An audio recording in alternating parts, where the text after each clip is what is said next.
샬롬 성도 여러분, 2021년 4월 25일 주일 부활절 넷째 주일 예배 함께 해주신 여러분들 주님의 이름으로 환영합니다. 날씨가 많이 따뜻해졌습니다. 날씨뿐만 아니라 미국의 팬데믹 상황도 많이 좋아지고 있습니다. 마켓스퀘어 장로교회는 당회 결의를 통해서 오는 5월 23일 주일 성령 강림 주일부터 대면 예배 in-person worship으로 드리기로 결정했습니다. 많은 참여 바랍니다. 안타까운 소식은 이종환 장로님과 이정희 집사님의 조카인 조경자 성도님께서 4월 15일 목요일 소천했습니다. 감사한 것은 투병 중에서도 기도하며 영생의 깊은 확신과 평안함 가운데 하나님의 품에 들어가셨습니다. 그동안 이정희 집사님께서 병원과 집을 오가며 조카분을 돌봤습니다. 유가족들에게 하나님의 위로가 있으시기를 기도드립니다. 대면 예배 시 CDC 가이드라인에 따라서 교회에서는 누구나 반드시 마스크를 써야 하고 사회적 거리두기 6feet 룰을 지켜야 합니다. 11시에 드려지는 영어 예배에 참석하실 분은 현재 본당 공사로 인해서 인원이 50명으로 제한됩니다. 그러므로 영어 예배에 참석하실 분은 미리 사인업을 해주셔야 하겠습니다. 팬데믹 상황이 미국에서 많이 좋아지고 있는데 온전히 정상화될까지 서로 노력과 협조가 필요합니다. 주님께서 세우신 교회의 부흥과 발전을 위해 또 대면 예배를 복귀하는 이런 모든 과정을 위해 기도해 주시기를 바랍니다. 함께 기도하겠습니다. 살아계신 하나님, 우리에게 구원의 이름, 생명의 이름 예수 그리스도를 주신 은혜를 감사드립니다. 오늘도 비대면이지만 성령을 통해 역사하시는 하나님을 믿고 나아옵니다. 오늘의 예배를 받아주시고 우리의 심령과 믿음을 새롭게 하여 주시옵소서. 주님, 저희가 주님을 온전히 깊이 알고자 애쓰지 않았음을 회개합니다. 주님의 뜻과 생각이 아니라 내 생각, 내 목표만을 가지고 살았던 시간들을 회개합니다. 감사를 잃어버리고 원망과 한숨 가운데 낭비했던 시간들을 회개합니다. 나의 일에만 몰두되어 주변의 이웃을 돌보지 못했던 불신앙을 회개합니다. 오늘도 다시 한번 우리의 생각과 마음을 새롭게 하여 주시옵소서. 주님, 이 세상의 팬데믹이 속히 끝나게 하여 주시옵소서. 긍휼히 여겨 주시옵소서. 미국의 상황은 많이 좋아지고 있지만 세계 곳곳에 고통의 소리가 큽니다. 특히 인도, 브라질, 아프리카 국가들의 고통을 긍휼히 여겨 주시옵소서. 주님, 이 미국 땅을 긍휼히 여겨 주시옵소서. 거의 매일 총기 사고의 뉴스를 듣습니다. 증오, 범죄에 대해서 듣습니다. 이와 같을 때 우리가 이 땅의 평화를 위해 더 힘쓰는 우리의 믿음이 되도록 인도하여 주시옵소서. 특별히 우리 한인들이 이 미국 땅에 소망과 치유를 제시하는 사람들이 될 수 있도록 사용하여 주시옵소서. 5월 23일 주일부터 시작되는 대면 예배에 주님께서 함께하여 주시옵소서. 이제 우리의 교회 생활과 사회 생활이 정상화되고 오히려 이전보다 더 깊고 새롭고 역동적인 삶이 되도록 축복하여 주시옵소서. 주님, 우리들 가운데 육신이 연약한 분들을 긍휼히 여겨 주시고 주님의 위로와 평안으로 채워 주시옵소서. 주님의 치유의 손길로, 권능의 손길로 어루만져 주시옵소서. 경제적인 어려움 때문에 기도하시는 분들 주님 함께하여 주시옵소서. 또 심령의 고통, 또 여러 가지 문제를 가지고 주님 앞에 기도하는 분들 기도 가운데 하나님 응답하시고 선한 길로 인도하여 주시옵소서. 주님, 우리의 가정이 주님 안에 평화롭고 사랑이 넘치는 가정이 되게 하여 주시옵소서. 우리의 직장과 일터가 그리스도의 빛을 드러내는 자리가 되도록 우리에게 믿음을 더하여 주시옵소서. 이제 말씀을 전하고 들을 때 성령 충만해지도록 함께하여 주시옵소서. 유일하시며 참되신 구원자이신 예수 그리스도 이름 의지하여 기도드립니다. 아멘. 오늘 우리에게 주시는 하나님의 말씀은 사도행전 4장 5절부터 12절까지의 말씀입니다. 사도행전 4장 5절부터 12절까지의 말씀입니다. 이튿날 관리들과 장로들과 서기관들이 예루살렘에 모였는데 대제사장 안나스와 가야바와 요한과 알렉산더와 및 대제사장의 문정이 다 참여하여 사도들을 가운데 세우고 묻되 너희가 무슨 권세와 누구의 이름으로 이 일을 행하였느냐. 이에 베드로가 성령이 충만하여 이르되 백성의 관리들과 장로들아 만일 병자에게 행한 착한 일에 대하여 이 사람이 어떻게 구원받았느냐고 오늘 우리에게 질문한다면 너희와 모든 이스라엘 백성들은 알라. 너희가 십자가에 못 박고 하나님이 죽은 자 가운데서 살리신 나사렛 예수 그리스도의 이름으로 이 사람이 건강하게 되어 너희 앞에 섰느니라. 이 예수는 너희 건축자들의 버린 돌로서 집 모퉁이의 머릿돌이 되었느니라. 다른 이로서는 구원을 받을 수 없나니 천하 사람 중에 구원을 받을 만한 다른 이름을 우리에게 주신 일이 없음이라 하였더라. 중세 시대에 텔라마투스라는 수도사가 살고 있었습니다. 시골에서 하나님께 예배드리며 기도하며 경건하게 사는 수도사였습니다. 하루는 기도하는 가운데 로마로 가라는 하나님의 음성을 듣게 되었습니다. 말씀을 순종해서 로마로 갔습니다. 당시는 축제 기간이었고 많은 사람들이 축제가 열리는 원형극장으로 들어가는 것을 보았습니다. 이 수도사도 그 무리들을 따라가 보기로 했습니다.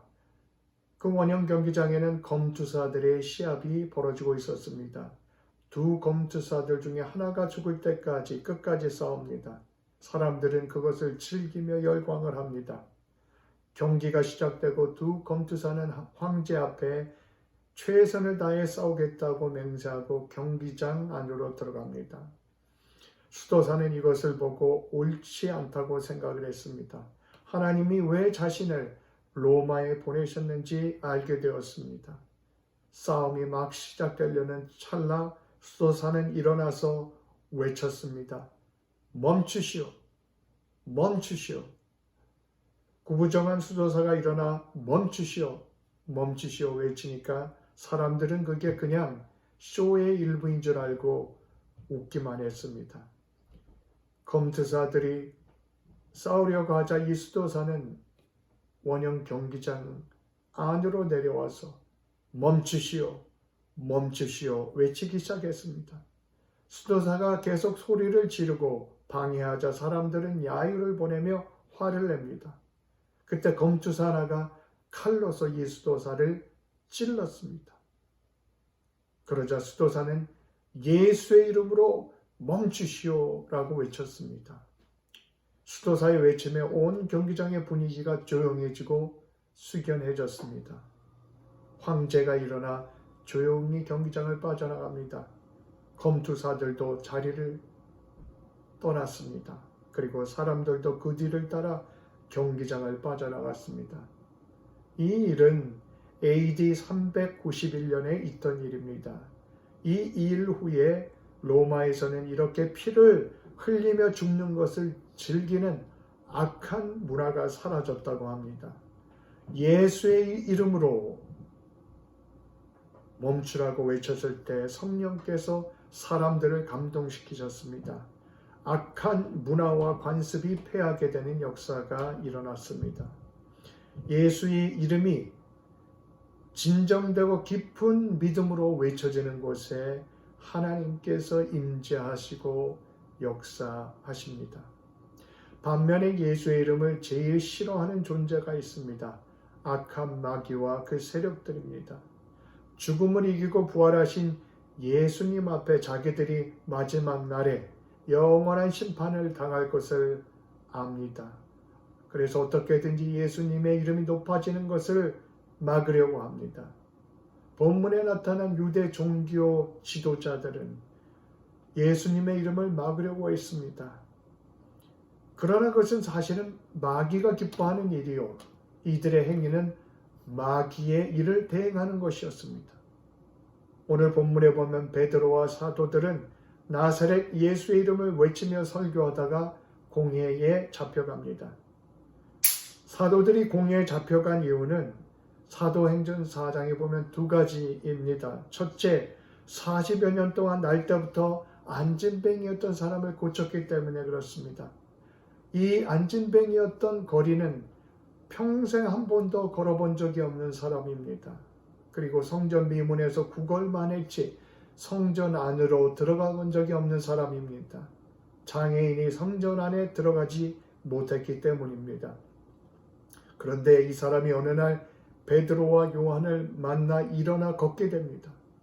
베드로가 성령의 감동으로 외칩니다. 은과 금 내게 없지만 내게 있는 것으로 내게 주니 나사렛 예수의 이름으로 일어나 걸으라 외쳤습니다. 나사렛 예수의 이름을 불렀습니다. 그날은 정말 역사가 일어났습니다. 그것은 베드로의 마음속에 친정 깊은 믿음이 있었기 때문입니다.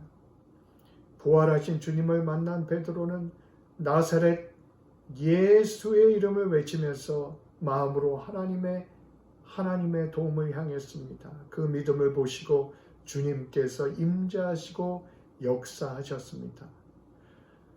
이 기적으로 인해 백성들이 놀라고 소동이 일어났습니다. 안진뱅이였던 사람은 성전을 드나드는 사람들은 잘 아는 사람입니다.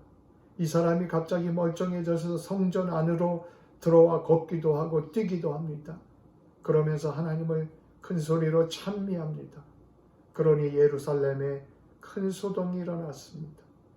사람들이 베드로와 요한과 안진뱅이 주변으로 몰려들었습니다.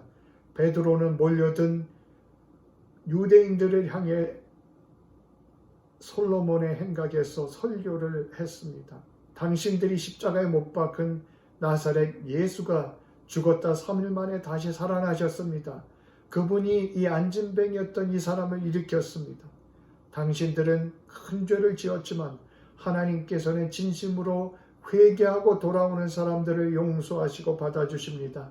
당신들도 회개하고 나사렛 예수를 믿으면 새롭게 될 것입니다. 이렇게 설교했습니다. 베드로가 나사렛 예수에 대해서 설교를 하자 사람들이 회개하고 믿게 되었습니다. 오순절날 설교를 통해 믿은 사람이 3,000명이나 됐습니다. 그리고 이 솔로몬 행각의 설교로 믿게 된 사람까지 해서 5,000명의 신자로 늘어나게 되었습니다. 그러니 유대교 종교 권력자들은 위기감을 느꼈을 것입니다. 자신들이 주동이 되어서 예수님을 십자가에 못 박았습니다. 그 예수를 믿는 사람들이 늘어납니다. 이러다가 자기들이 쫓겨나는 것이 아니냐, 권력에 대한 위기감을 느낍니다. 유대 종교 권력자들이 베드로와 사도들을 체포한 두 번째 이유는 부활 때문입니다. 특히 사두개인들은 사도들이 부활에 대해서 설교하는 것을 크게 싫어했습니다. 당시 유대 종교 지도층은 크게 사두개인과 바리새인 두 그룹으로 이루어져 있었습니다. 이 사두개인과 바리새인들은 둘이 아주 적대적인 관계에 있었습니다. 성전의 대제사장과 제사장들은 사두개인들이었습니다. 당시 신앙과 정치가 하나 된 사회에서 성전은 정신적인 중심인 동시에 또한 권력의 중심이었습니다. 이 성전의 권력을 사두개인들이 잡고 있었습니다. 그러나 한편 사두개인들은 세속주의자들이었습니다. 이들은 영혼의 불멸을 믿지 않았습니다. 거기다가 부활도 믿지 않았습니다. 바리새인들은 율법을 전공한 율법 전문가들입니다. 사두개인들은 모세 오경만을 받아들였습니다. 그러나 바리새인들은 모세 오경에다 입으로 전해진 구전 율법을 받아들였습니다. 그리고 무엇보다 이 둘의 큰 차이는 바리새인들은 인간의 부활을 믿었고 영혼의 불멸을 믿었습니다. 그러다 보니 사두개인과 바리새인들은 서로 적대적인 관계에 있었습니다. 그런데 이 둘이 마음을 하나로 합하여 힘을 합쳤을 때가 있습니다. 바로 예수님을 붙잡고 예수님을 십자가형으로 처형할 때입니다. 이들은 예수님께서 하시는 일들이 자기들의 권력과 안정을 흔든다고 느꼈습니다. 예수님의 이름이 높아지는 것을 받아들일 수 없었습니다. 본문에 보면 이 둘은 또다시 예수님의 이름을 대적해 하나로 뭉칩니다. 본문 앞에 보면 4장 1절에 사도들이 백성에게 말할 때에 제사장들과 성전 맡은 자와 사두개인들이 이르러 예수 안에 죽은 자의 부활이 있다고 백성을 가르치고 전함을 싫어하며 그들을 잡음의 날이 이미 저물었으므로 이튿날까지 가두었으나 라고 말씀합니다. 예루살렘에 난리가 났습니다. 얼마나 위기감을 느꼈는지 당시 제사장들과 성전 맡은 자들, 즉 성전 경호대와 다른 사두개인들이 몰려와서 복음을 증거하고 있는 사도들을 잡아갔습니다. 예수님이 살아났다는 소식이 계속 퍼지면 백성들의 민심이 어떻게 될지 모릅니다. 이들은 사도들을 잡아 부활에 대해 설교하지 못하게 합니다. 본문 말씀 5절에 보면 이튿날 관리들과 장로들과 서기관들이 예루살렘에 모였습니다. 유대교 핵심 지도자들이 다 모인 것입니다. 당시 이스라엘 최고의 권력기관은 산헤드린이라고 불렸습니다. 산헤드린은 종교공회와 요즘으로 말하는 국회, 그 다음에 헌법재판소 이런 기능과 권력을 동시에 다 가진 유대 사회의 핵심 기관이었습니다. 산헤드린 공회는 대제사장들, 장로들 그리고 서기관들로 구성되어 있었습니다.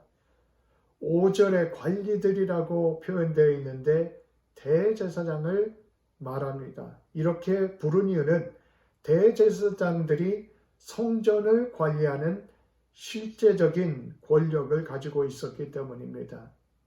장로들은 나이가 지긋이 들고 백성들의 신망을 받는 평신도들이었습니다. 출애굽기에 보면은 모세가 70명의 장로들을 세웠습니다.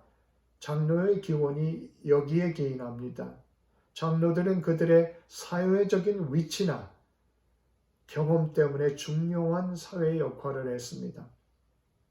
다음에 서기관을 언급하고 있습니다. 서기관들은 유대의 랍비, 즉 율법을 가르치는 선생들이었습니다.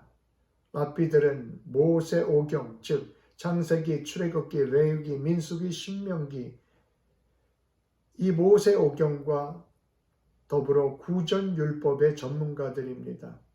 서기관들은 대부분 바리새인들입니다. 6절에 보면 대제사장 안나스와 가야바와 요한과 알렉산더와 및 대제사장의 문중이 다 참여했다고 말씀합니다. 역대 대제사장들과 그 문중 집안들이 다 모인 것입니다. 그만큼 사태가 심각하다고 여겼기 때문입니다. 안나스는 이미 은퇴한 대제사장이지만 연령으로 대제사장 집안의 수장입니다. 가야바는 안나스의 사위로 당시의 대제사장이었습니다. 그러니 당시 산헤드린 공회의 의장은 가야바였습니다. 그리고 안나스가 마쿠에서 실제적인 힘을 행사하고 있었습니다. 이 안나스와 가야바는 예수님을 잡아가 심판하고 정죄한 바로 그 장본인들입니다. 이들이 제자들의 활동에 대해서 듣고 위기감을 느낍니다. 그래서 사도들, 제자들을 잡아다 신문을 합니다. 예수님의 이름이 높아지는 곳에 마귀의 역사도 커져갑니다. 유대 종교 권력자들은 자기 권력에 대한 도전과 위기감을 느껴서 사도들을 잡아 가두었습니다.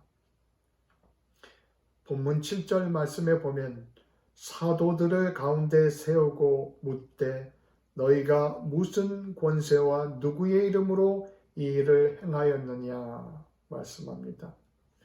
사내들인 공회가 열릴 때 회원들은 반원 형태로 높은 단상에 앉았습니다. 그리고 신문 받는 사람들을 가운데다 두고 내려다 보면서 신문을 했습니다. 사내들인 공회의 질문은 너희가 무슨 권세와 누구의 이름으로 이 일을 행하였느냐입니다. By what power or by what name did you do that? 시였습니다. 이들이 말한 이 일이란 40여 년 동안 날 때부터 안진뱅이가 되었던 이 거린을 베드로와 요한이 기도해서 일으킨 것을 말합니다. 그가 치유받고 건강해지는 것을 말합니다.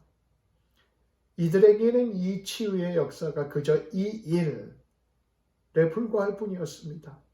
한 생명이 일어나는 기적에 대해서 놀라지도 않았습니다. 감사하지도 축하하지도 않았습니다. 이들의 관심은 오직 이 표적으로 인해 자기들의 자리에 도전이 되고 자리가 위태해지고 있다는 거기에 있었습니다. 누구의 이름으로 이 일을 했냐고 질문을 합니다. 이 질문은 종교적으로 신성모독으로 몰고 가려는 계산된 질문입니다. 이 사내들인 공회원들은 아마도 신명기 14장 말씀을 정죄의 근거로 인용하려 했을 것입니다. 신명기 13장에 보면 너희 중에 선지자가 꿈꾸는 자가 일어나 이적과 기사를 보이고 실제로 그들이 말한 이적과 기사가 일어날지라도 그들이 다른 신을 섬기자고 하면 그 말을 따르지 말라 하는 말씀이 있습니다. 그리고 그런 선지자나 꿈꾸는 자는 죽이라고까지 말씀합니다. 아마도 사내들인 공회는 사도들을 이와 같은 거짓된 선지자나 꿈꾸는 자들처럼 몰고 가서 정죄하고 싶었을 것입니다. 그러나 이날은 상황이 쉽지 않습니다. 예루살렘 사람들이 이미 다 이 소식을 듣고 있습니다. 안진뱅이였던 거린도 함께 잡혀와서 서 있습니다. 사내들인 공회가 사도들을 신문한 두 번째 질문은 무슨 권세로 이 일을 행하였느냐? By what power? By what authority? 입니다. 이 질문의 바탕에는 사도들이 일으킨 기적이 하나님의 역사가 아니라 마귀의 역사라는 부정적인 견해가 깔려 있습니다. 무슨 권세로 일을 했느냐 질문에 대해 베드로는 공회 앞에서 이렇게 대답합니다. 9절 말씀입니다. 만일 병자에게 행한 착한 일에 대하여 이 사람이 어떻게 구원받았느냐고 오늘 우리에게 질문한다면 이렇게 시작합니다. If we are questioned today because of a good deed done to someone who was sick and are asked how this man has been healed. 사내들인 공회는 안전뱅이가 건강해진 것을 그저 이 일로 무시해버렸습니다. 그러나 베드로는 이 병자에게 행한 착한 일이라고 분명히 말합니다. 안전뱅이가 일어난 것은 그저 이 일이라고 말할 수 있는 것이 아닙니다. 그것은 병자가 일어나게 된 착한 일, 선한 일인 것입니다. 그러면서 이 사람이 어떻게 구원받았냐고 질문한다며 말하면서 대답합니다. 병의 치유와 구원을 연결해서 대답합니다. 이것은 안전뱅이가 일어난 것이 그냥 일어나 걷게 된 그것이 전부가 아니기 때문입니다. 이 치유의 역사는 하나님께서 임재하시고 역사하시는 구원의 사건이기 때문입니다. 베드로는 이 병자의 치유의 역사가 하나님의 구원의 역사인 것을 분명하게 밝힙니다. 그러면서 이제 그 구원을 누가 이루셨는가 분명히 밝힙니다. 10절입니다. 너희와 모든 이스라엘 백성들은 알라. 너희가 십자가에 못 박고 하나님이 죽은 자 가운데서 살리신 나사렛 예수의 이름으로 이 사람이 건강하게 되어 너희 앞에 섰느니라. This man is standing before you in good health by the name of Jesus Christ of Nazareth, whom you crucified, whom God raised from the dead. 이제 사내들은 공예뿐만이 아니라 모든 이스라엘 사람들을 향해서 설교를 확대합니다. 베드로는 다시 담대하게 나사렛 예수님에 대해서 외칩니다. 예전에 베드로는 지금 자신을 심판하고 있는 대제사장 가야바의 집의 뜰에 간 적이 있습니다. 예수님께서 그곳에 잡혀가셨을 때입니다. 그때 베드로는 멀찍이 따라가다가 어린 비자 앞에서도 예수님을 모른다고 부인하며 도망갔었습니다. 그런 그가 오늘은 성령이 충만해서 자신을 죽일 수도 있는 사내들인 공회 앞에서 담대하게 외칩니다. 당신들이 예수를 십자가에 못 박았소. 그 나사렛 예수를 하나님께서 살리셨소. 나사렛 예수 이름으로 이 사람이 건강하게 지금 당신들 앞에 서 있어. 선포합니다. 베드로가 계속해서 말합니다. 11절 이 예수는 너희 건축자들의 버린 돌로서 집 모퉁이에 머릿돌이 되었느니라. This Jesus is the stone that was rejected by you, the builders, that has become the cornerstone. 이 말씀은 시편 118편의 성구를 인용한 말씀입니다. 머릿돌은 건물의 두 벽에 연결되는 기초석으로 건축에 있어서 가장 중요한 주춧돌입니다. 당시 유대교 지도자들은 자신들만이 하나님 나라를 이루는 전문가요. 하나님 나라를 건축하는 모퉁이 돌로서 생각을 했습니다. 그런데 예수님이 나타나 자신들에게 방해가 됩니다. 그러니 예수님을 십자가에 못 박혀 죽였습니다. 그런 예수님을 하나님께서 하나님 나라의 모퉁이 돌, 주춧돌이 되게 하셨습니다. 구원의 모퉁이 돌은 유대교가 아니라 예수 그리스도이십니다. 이제 사내들인 공회 앞에 변증의 절정으로서 베드로는 이렇게 선포합니다. 성경 중에 많이 알려진 유명한 구절입니다. 바로 12절 말씀입니다. 다른 이로서는 구원을 받을 수 없나니 천하 사람 중에 구원을 받을 만한 다른 이름을 우리에게 주신 적이 없습니다. There is salvation in no one else, for there is no other name under heaven given among mortals by which we must be saved. 베드로는 다른 이름으로서는 구원을 받을 수 없다고 분명히 밝힙니다. 예수님 이름이 아니고서는 다른 이름으로서는 구원을 받을 수 없다는 것입니다. 이 말은 예수님을 믿고 따르지 않고서는 구원이 없다는 것입니다. 그 이유는 예수님만이 구원을 위해서 하나님께서 인간에게 주신 이름이기 때문입니다. 이름을 주셨다는 말은 예수님 자신을 인류 구원을 위해 구세주로 주셨다는 말씀입니다. 예수 그리스도만이 하나님께서 주신 인류 구원의 길이라는 말씀입니다. 유대교 지도자들은 하나님 나라의 전문가임을 자처했습니다. 이들을 향해 예수 그리스도 외에 다른 이들로서는 구원을 받을 수 없다고 분명히 선포했습니다. 예수 그리스도가 아니고서는 유대교 지도자들조차도 구원받지 못한다고 분명하게 선포한 것입니다. 세상에는 많은 종교 창시자들의 이름이 있습니다. 이슬람의 창시자는 마호메십니다.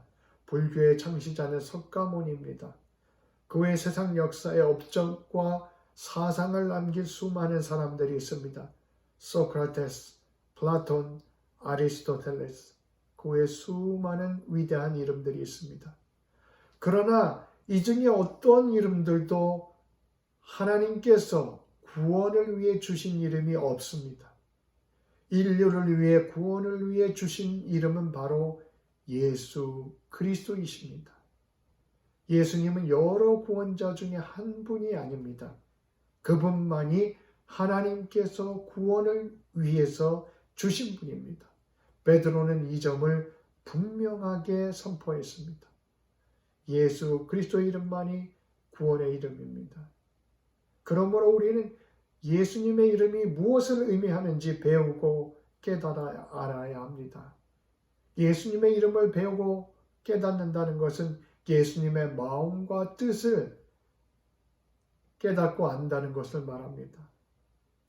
예수님의 이름을 안다는 것은 예수님과 인격적인 관계를 가진다는 것을 말합니다. 성경에서 말한다는 안다는 표현은 관계적인 표현입니다. 나는 상대방을 아는데 상대방은 나를 모를 수 있습니다. 그것은 아는 관계가 아닙니다. 마태복음 7장에 보면 마지막 때 거짓 선지자들에게 주님께서 이렇게 말씀하실 것이다 라고 하십니다. 내가 너희를 도무지 알지 못한다. 거짓 선지자들은 이 예수님의 모른다는 말씀을 듣고 항변을 합니다. 주여 주여 우리가 주의 이름으로 선지자 노릇도 하고 귀신도 쫓아내고 주의 이름으로 많은 권능을 행하지 않았습니까? 그러나 주님은 내가 너희를 도무지 알지 못하나니 불법을 행하는 자들아 내게서 떠나가라 이렇게 말씀하게 될 것이라고 하셨습니다. 서로가 서로를 친밀히 아는 관계가 바로 예수님을 아는 관계입니다. 요한복음 15장 말씀처럼 포도나무와 가지처럼 일체가 되어 붙어있는 친밀한 관계입니다. 요한복음 10장의 말씀처럼 목자이신 주님의 음성을 듣고 따라가는 양처럼 순종하는 관계입니다. 이런 관계가 주님을 아는 관계입니다. 이런 친밀하고 인격적인 관계가 있는 곳에 하나님의 임재가 나타나고 하나님의 역사가 나타납니다. 이런 관계 속에서 주님의 이름을 부를 때 하나님께서 임재하시고 역사하십니다. 예수 그리스도 그분만이 구원을 위해 세상에 주신 이름입니다. 그분을 진심으로 믿고 순종하는 곳에 구원과 생명의 역사가 나타납니다. 17세기에 유명한 프랑스의 수학자요, 과학자요, 철학자인 파스칼이 있습니다. 파스칼은 그의 역작 팡세, 우리말로는 생각이란 뜻입니다. 팡세라는 책에서 다음과 같은 말을 했습니다. 예수 그리스도가 행하신 것은 인간으로 하여금 자신이 사랑하는 존재인 동시에 노예이며 눈먼 자이며 병든 자이며 불행한 죄인이라는 것을 깨닫게 하신 것입니다. 또한 이러한 상태에 인간을 깨닫게 하여 구원하고 성화하여 치유하실 수 있는 분은 오직 예수 그리스도 외에 없다는 것을 알게 하신 것입니다. 구원은 인간이 자신을 미워하고 자기 고통과 십자가 위의 죽음을 통해 예수 그리스도에게 순종할 때 실현됩니다. 라고 썼습니다. 우리는 그분의 이름을 알기 위해 힘쓰고 있습니까? 예수 그리스도의 이름을 아는 것은 그분의 마음과 뜻을 배우고 아는 것입니다. 우리는 그리스도와 포도나무와 가지의 관계로 살아가고 있습니까? 목자와 양의 관계로 순종하며 살아갑니까? 안전뱅이를 구원하셨던 주님은 오늘도 우리와 함께 하시는 주님이십니다. 주님은 부활하신 주님이십니다. 부활하셔서 성령으로 우리와 함께 하시는 주님이십니다. 주님 이름의 구원의 역사가 우리의 삶 속에 날마다 경험될 수 있도록 우리의 믿음을 날마다 다져갈 수 있기를 축원드립니다. 기도하겠습니다. 주님, 우리의 인생을 불쌍히 여기셔서 예수 그리스도를 우리에게 주셨습니다. 주님의 상처를 통해 우리를 낫게 하셨고 주님의 죽으심과 부활을 통해 생명을 우리에게 주셨습니다. 부활의 약속을 우리에게 보증으로 주셨습니다.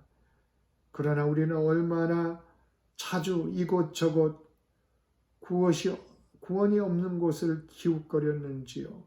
주님의 이름보다 세상의 이름을 우러러 보았는지요. 이제 이와 같은 어리석음과 불신앙을 온전히 멈추고 구세주 예수 그리스도와 친밀히 동행하는 우리의 삶이 되게 인도하여 주시옵소서. 예수님의 생명의 역사, 구원의 역사가 우리 속에 우리를 통하여 날마다 나타나는 삶이 되도록 우리의 믿음과 심령을 새롭게 하여 주시옵소서. 예수 그리스도의 이름으로 기도드립니다. 아멘.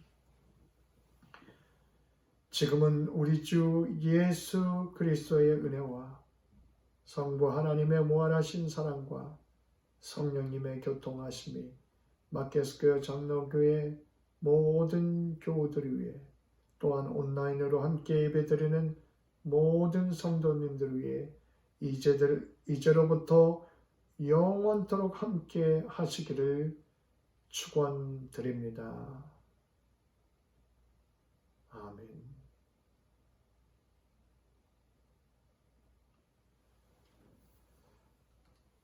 감사합니다. 주 안에 평안하십시오.